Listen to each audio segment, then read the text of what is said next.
지금은 서울에서 목회하시는 어떤 목사님이 쓴 칼럼을 읽었는데, 이 목사님이 처음에 독일에서 목회를 시작했더랍니다. 이민교회가 참 어려워요. 이민교회 교인들이 참 드센 분들이 많습니다. 그래서 이분이 부임한 독일 교회도 교회 안에 큰 문제가 생겨가지고 교인들 간에 감정이 상하고 일부는 교회를 떠나고 그런 어려운 교회에 부임하게 된 것입니다. 그러니까 매주 교회가 냉랭합니다. 우리 대광교회는 만나면 그냥 아유 장로님, 아유 권사님, 집사님 반갑습니다 이렇게 하잖아요. 그러니까 우리 대광교회는 행복한 교회예요. 교회 안에 만났는데 교인들끼리도 냉랭한 거예요. 가을쯤 부임했는데 신년도가 다가오니까 새해 교회 표를 뭘로 할까 하다가 웃음이 가능한 교회 이렇게 정했답니다. 근데 독일에서 달력 만드는 게 돈이 많이 들어요. 그래서 마침 한국에 있는 친구 목사님이 연락이 와서 우리가 만들어서 보내줄 테니까 내년도 표를 좀 알려달라. 그래서 웃음이 가능한 교회 이렇게 알려준 것입니다. 그래서 이제 얼마 있다가 한국으로부터 달력이 도착했는데 열어보니까 표가 뭐라고 쓰여져 있냐면 웃음이 가득한 교회 이렇게 되어 있는 거예요. 아니 이게 어떻게 된 건가? 나는 분명히 웃음이 가능한 교회 이렇게 보냈는데 돌아오기는 웃음이 가득한 교회 이렇게 온 것입니다. 한국의 인쇄소 사장님이 이렇게 받아보니까 달력 하루 이틀 만드는 게 아닌데 웃음이 가능한 교회? 이게 좀 이상한 거예요, 어감이. 아이, 목사님, 이거 잘못 보냈나 보다. 보통 대부분 교회들은 표를 정할 때 웃음이 가득한 교회, 행복이 가득한 교회, 사랑이 가득한 교회 이렇게 표를 정하지 누가 행복이 가능한 교회 이런 교회가 어딨나. 그래서 사장님이 마음대로 바꾼 거예요. 웃음이 가득한 교회. 근데 이 목사님이 그걸 받아보고 하나님 앞에 정말 눈물로 기도했다는 거예요. 아이고, 하나님은 인간의 실수를 통해서도 주시는 음성이 있구나.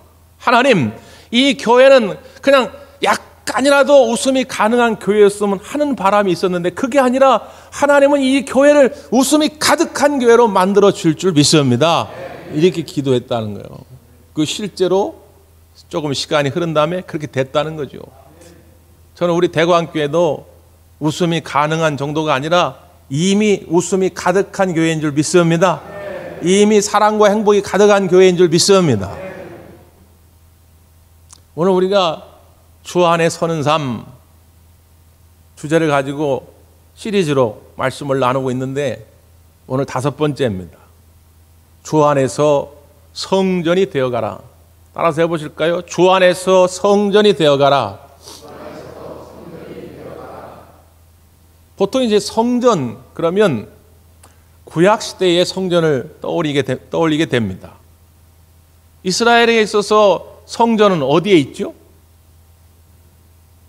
이스라엘의 성전이 어디에 있죠? 이 정도는 상식인데, 이거 NG 다시 하겠습니다. 편집하고.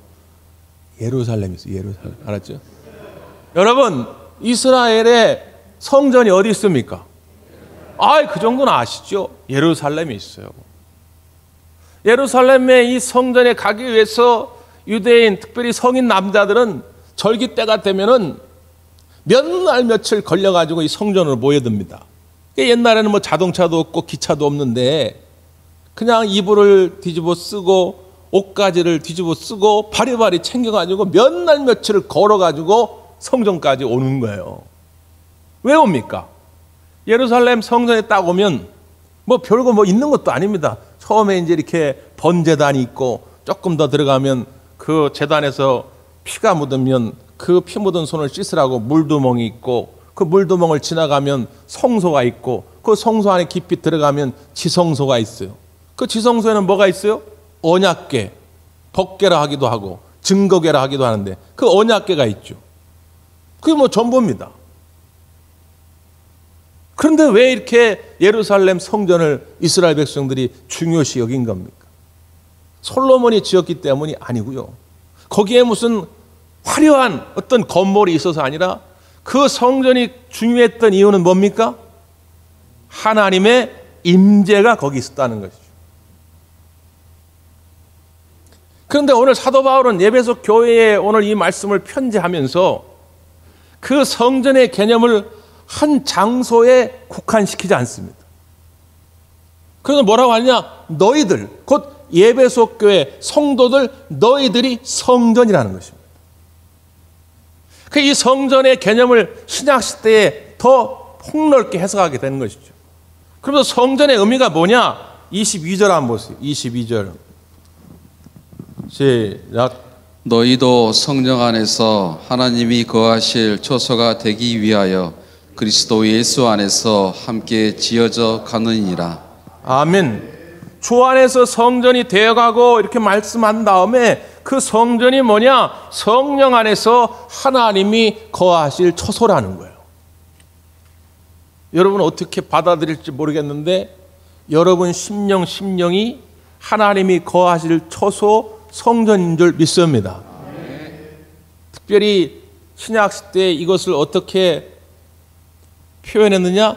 교회라. 헬라어로는 에클레시아 이렇게 쓴 것입니다.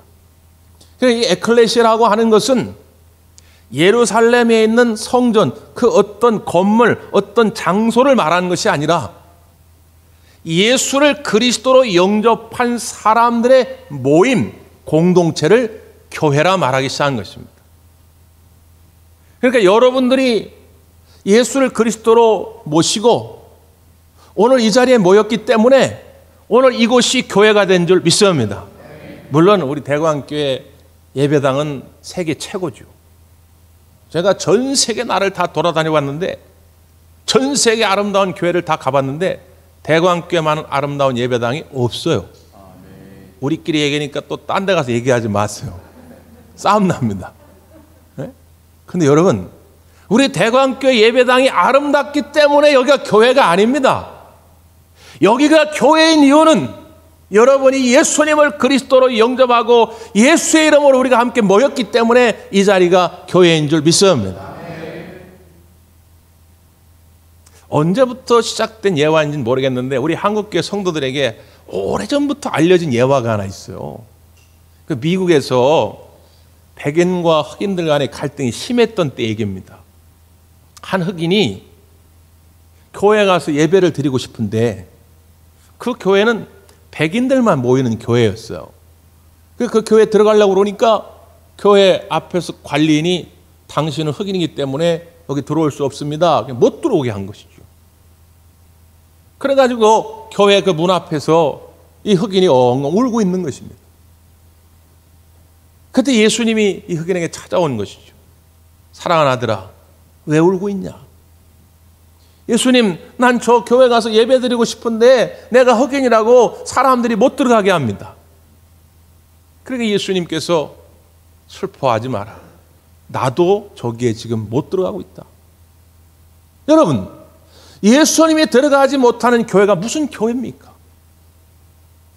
아무리 화려한 건물을 가지고 있는 예배당일지라도 예수님이 없는 교회는 교회가 아닙니다.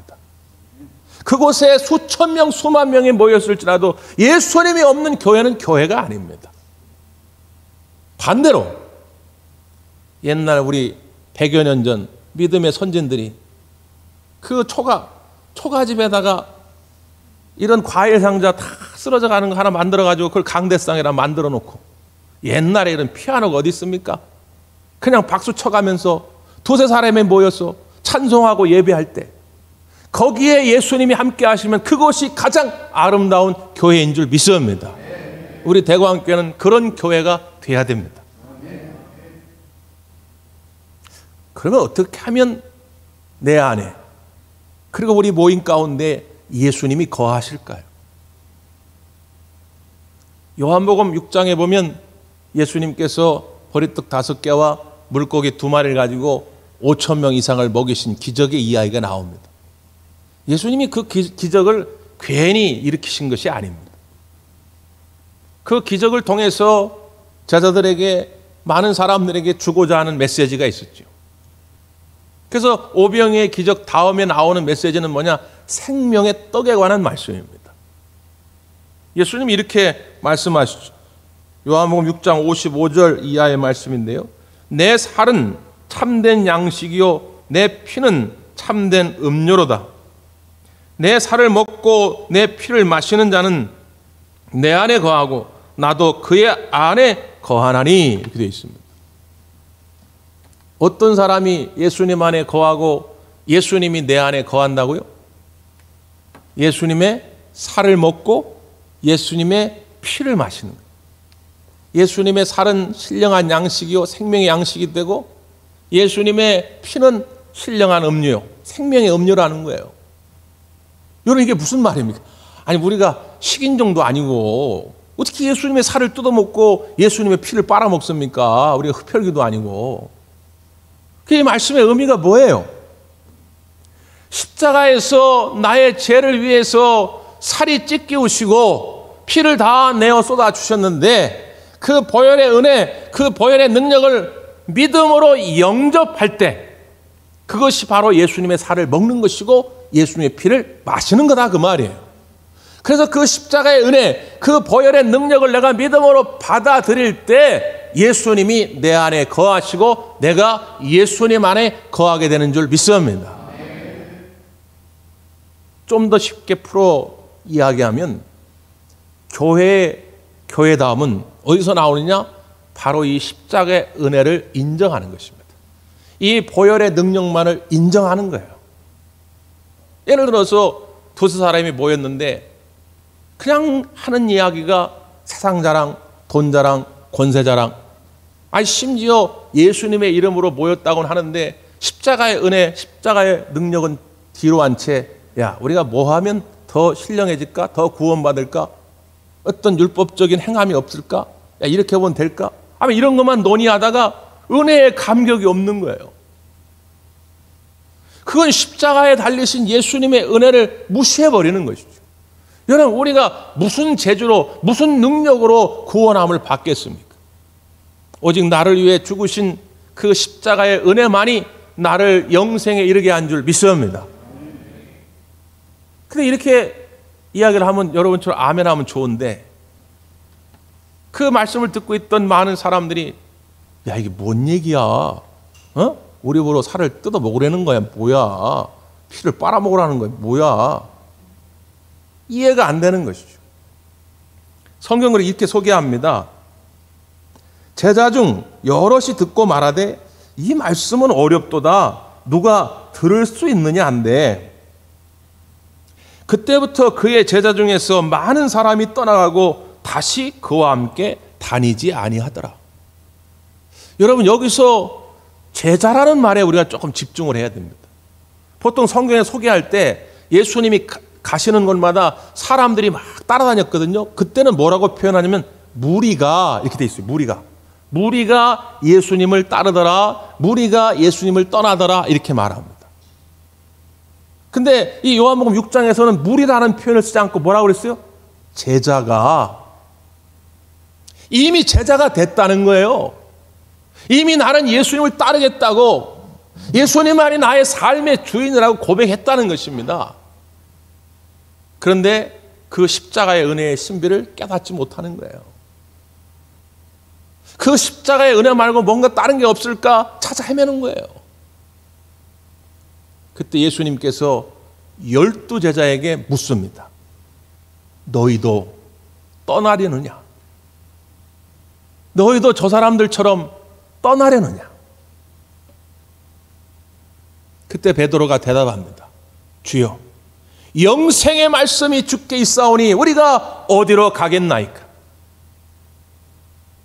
영생의 말씀, 우리를 영원한 생명으로 인도하는 것은 예수님의 살과 피를 먹는 것에 있음을, 그 십자가의 은혜와 능력에 있음을 우리가 아는데 우리가 어디로 가겠나이까? 이런 고백입니다. 세상에 더 좋고 나를 더 유익하게 만드는 것이 있다 할지라도 오직 나를 영생으로 인도하는 것은 십자가의 은혜인 줄 믿습니다. 이 고백을 하고 베드로가 12제자들이 남은 거예요. 여러분, 이 예수님의 물음 앞에 어떻게 대답하시겠습니까? 일부 사람들이 코로나 이후에 한국교회가 큰 위기가 찾아올 거다 분석합니다. 그렇게 분석하는 객관적 이유는 많습니다. 저도 그렇게 분석하라고 하면 그 이유는 수십 가지, 수백 가지 될 수 있습니다. 그런 한편 저는 믿습니다. 많은 어려움의 환경이 우리에게 찾아올 것은 분명하지만 너희도 떠나려느냐? 코로나 그렇게 2년 했더니 너희도 믿음이 약해져가지고 십자가의 은혜가 아니고 십자가의 능력이 아니고 다른 것에 진리가 있고 다른 것에 내 삶의 유익함이 있다고 떠나가겠냐 물을 때에 주여, 영생의 말씀이 주께 있는데 우리가 어디로 가겠나이까? 이렇게 고백할 수 있는 믿음으로 무장된 몇 사람만 있어도 한국교회는 새롭게 거듭날 줄 믿습니다. 절대로 무너지지 않습니다. 절대로 우리 대광교회가 무너지지 않습니다. 다른 사람 생각할 것 없이 여러분만이라도 똑바로 그렇게 대답할 수만 있다면 한국교회는 새로운 부흥의 역사가 일어나게 될 줄 믿습니다. 그래서 오늘 이 아침 여러분에게 주 안에서 성전이 되어가라 말씀하는 것입니다. 그런데 쉽지 않죠. 내가 나를 생각해봐도, 아무리 생각해봐도 내가 여기 성전이 될 만한 그런 자격이 없는데 내 안에 거룩한 처소가 되어서 하나님이 내 안에 머문다? 우리 안에 머문다? 참 이게 감당하기 어려운 말씀으로 다가올 수도 있어요. 그래서 22절 후반부에 이렇게 말씀하시죠. 그리스도 예수 안에서 함께 지어져 가느니라. 어떻게 해요? 함께 지어져 가느니라. 하나님이 거하실 처소, 이 교회는 홀로 하는 것이 아니라 함께 지어져 간다, 그 말이에요. 저는 전에도 한번 말씀드린 것 같은데 볼펜을 새로 사거나 이렇게 볼펜 새로 쓸 때 이게 잘 나오나 안 나오나 이렇게 테스트 해봐야 될 거 아닙니까? 그걸 어떤 분들 보면 이렇게 찍찍 그는 분도 있고 어떤 분은 돼지꼬랑 이렇게 막 그리는 분도 있는데 저는 꼭 이렇게 들으면 무의식적으로 우리가 함께 이 글을 써요. 이 학창시절 때부터 그랬는데 언제부터 왜 이랬는지 저도 몰라요. 근데 지금도 여전히 습관적으로 이렇게 볼펜을 들면 우리가 함께. 저는 이 말을 너무 좋아합니다. 저만 좋아하는 게 아니라 예수님도 좋아하십니다. 하나님의 사자가 요셉에게 나타나서 너에게 아들을 줄 건데 그 아들의 이름을 이렇게 져라. 임마누엘. 그 이름의 뜻은 뭐냐? 하나님이 우리와 함께 하시느니라. 예수님의 이름이 함께예요. 함께. 사랑하는 성도 여러분, 우리 대광교회는 함께하는 교회가 되어야 할 줄 믿습니다. 혼자는 어려워요. 혼자는 쉽게 넘어집니다. 혼자는 넘어지면 쉽게 일어나기도 어렵습니다. 근데 함께 하면 돼요. 함께. 오늘 사도 바울이 에베소 교회 성도들에게 편지하면서 이렇게 표현한 이유가 있습니다. 에베소 교회 성도들은 대다수가 이방인 그리스도인입니다. 그러니까 혈통적으로 유대인이 아니에요. 그리스 문화, 헬라 문화권에 살던 이방인들이 예수님을 믿고 그리스도인이 된 것입니다. 그들은 과거에 우상 숭배를 했던 사람들입니다. 우상 숭배를 하면 이방 신전에 가면 공인된 남창, 여창이 있었어요. 그러니까 무분별한 성적 행위가 이루어집니다. 자기도 알게 모르게 그냥 무의식적으로 성적 타락에 빠진 것입니다. 자기 멋대로 살았어요. 그러다 어떻게 예수님을 만났어요? 교회에 나오게 됐습니다. 근데 아무리 자기가 생각해도 야, 내가 어떻게 거룩한 처소야. 난 이렇게 살아왔는데 나 같은 인간에 하나님이 머무신다고? 내가 저 인간 아는데 저 인간 어디까지 나랑 가가지고 맨날 그렇게 우상 숭배했던 인간인데 우리의 모임 가운데 하나님이 머무신다고? 이게 이해가 안 되는 거예요. 그래서 에베소 교회 성도들을 향해서 사도 바울이 권면하면서 오늘의 말씀을 주신 것입니다. 자, 앞에 보면 12절입니다. 그때에 너희는 그리스도 밖에 있었고 이스라엘 나라 밖의 사람이라 약속의 언약들에 대하여는 외인이요 세상에서 소망이 없고 하나님도 없는 자이더니 이게 에베소 교회 성도들의 과거의 모습이라는 거예요. 예수님 없이 살았습니다. 하나님 없이 살았습니다. 소망 없이 살았어요. 그런데 13절, 이제는 전에 멀리 있던 너희가 그리스도 예수 안에서 그리스도의 피로 가까워졌느니라. 유대인 그리스도인과 이방인 그리스도인들이 그리스도 예수 안에서 가까워졌다는 거예요. 이게 어떻게 가능케 됐느냐? 그 다음 14절부터 16절까지 여러분 같이 읽습니다. 14절에서 16절 시작. 그는 우리의 평안이신지라 둘로 하나를 만드사 원수된 것 곧 중간에 막힌 담을 자기 육체로 오시고 법조문으로 된 계명의 율법을 폐하셨으니 이는 이 둘로 자기 안에서 한 세 사람을 지어 화평하게 하시고 또 십자가로 이 둘을 한 몸으로 하나님과 화목하게 하려 하심이라. 원수된 것을 십자가로 소멸하시고. 아멘. 여기 보면 예수님은 화평 그 자체입니다. 서로에 막힌 담, 심지어 원수된 것도 하나 되게 하셨다는 거예요. 뭘로요? 십자가의 은혜와 능력으로. 이게 우리가 교회를 함께 지어져 갈 수 있는 비결이요 능력입니다. 그냥 내 인간적 기준으로 보면 저 인간하고 함께하기가 어려워요. 네? 나하고 마음이 안 맞아. 사사건건 아트 안 맞아. 성격도 틀려. 고향도 틀려. 근데 이게 가능한 이유가 뭐냐? 예수님이 십자가상에서 죽으심으로 말미암아 우리의 이런 다름을 하나로 만들어 주셨다는 거예요. 예루살렘 성전에 여러분 들어가면요, 성전 앞에 이방인의 뜰이 있습니다. 이방인들은 그 벽을 넘어갈 수가 없어요. 벽 앞에 뭐라고 써 있냐면 이방인은 이 선을 넘어오면 죽임을 당하리라. 이게 되어 있습니다. 그러니까 이방인들은 그 이방인의 뜰에만 머물러야 돼요. 그럼 유대인들만 이제 그 안으로 들어갑니다. 그러면 유대인들은 무조건 다 들어가느냐? 들어가면 여인의 뜰을 만납니다. 여인들은 거기에만 머물러야 돼요. 그 안으로 들어가질 못해요. 그러면 남자들은 끝까지 갈 수 있냐? 여인의 뜰을 지나면 남자의 뜰이 나옵니다. 남자들은 거기까지 가는 거예요. 그리고 성소에는 누가 들어가느냐? 제사장만 갑니다. 제사장. 들어가고 싶어도 들어갈 수가 없어요. 그럼 성소 안에는 지성소가 있습니다. 지성소는 제사장 다 들어가느냐? 대제사장만 1년에 딱 한 번 들어갑니다. 그러니까 옛날 구약시대의 예루살렘 성전은 겹겹이 벽으로 되어 있습니다. 겹겹이 휘장이 쳐져 있어요. 그런데 예수님께서 십자가에 죽으심으로 이 모든 것을 다 허무셨다는 거예요. 남자와 여자, 이방인과 유대인, 제사장과 일반 성도들, 이 막혔던 모든 담을 십자가를 통해 허무셨다는 것입니다. 그래서 화평케 하셨다는 거예요. 이게 십자가의 신비입니다. 십자가의 능력입니다. 그런데 그 누가, 그 어떤 자가 이 예수님의 십자가의 은혜를 거스르면서 화평을 깨냐 그 말이죠. 예수님은 모든 걸 내어주시면서 이 화평을 이루셨는데 인간들은 어리석게도 자기보다 조금 다르다 해가지고 너는 뭐가 달라서 나와 벽을 만들고 너는 나하고 좀 뭐 달라가지고 또 벽을 만들고 예수님이 깨놓으신 벽을 지금 세우고 있지 않냐 그 말씀입니다. 우리 대광교회는 절대 벽이 없는 교회가 되기를 바랍니다.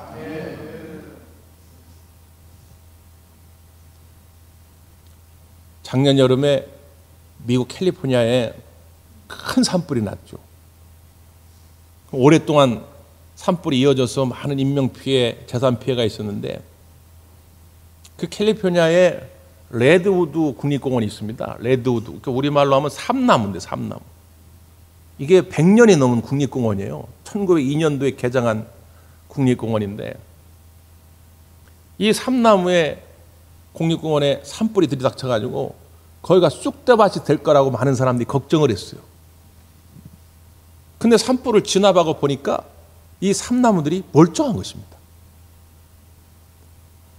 이 삼나무들은요, 기본 나이가 몇백 년이에요. 기본.